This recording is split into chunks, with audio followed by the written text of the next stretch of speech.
அனைவருக்கும் வணக்கம். அதாவது 2026 தமிழக தேர்தலிலே எந்த கட்சி ஆட்சியை அமைக்கும் என்ற ஒரு சிறு கருத்தினை நான் இந்த நேரத்திலே பதிவிட விரும்புகிறேன். அதாவது திமுக ஆளும் கட்சியாகிய திமுக தற்பொழுது மகளிர் உரிமை தொகை மற்றும் ஏனைய நிறைய திட்டங்களால் ஒரே அணியில் தனியாக நின்று வெற்றி வாய்ப்பு அதிகமாக உள்ளது.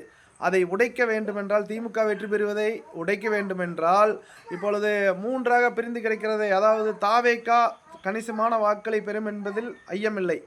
அதேபோல்தான் அதிமுக, பாஜக, பாமக மற்றும் ஏனைய கட்சிகள், தேமுதிக இவை எல்லாம் அனைத்தும் ஒரே அணியில் நின்று சீமானை விட்டுவிடுங்கள், இவை அனைத்தும் ஒரே அணியில் நின்றால் கண்டிப்பாக திமுக அடுத்த வரும் தேர்தலில் ஆட்சி அமைக்காது.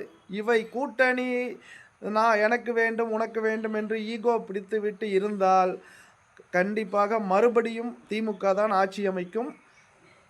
நன்றி, வணக்கம்.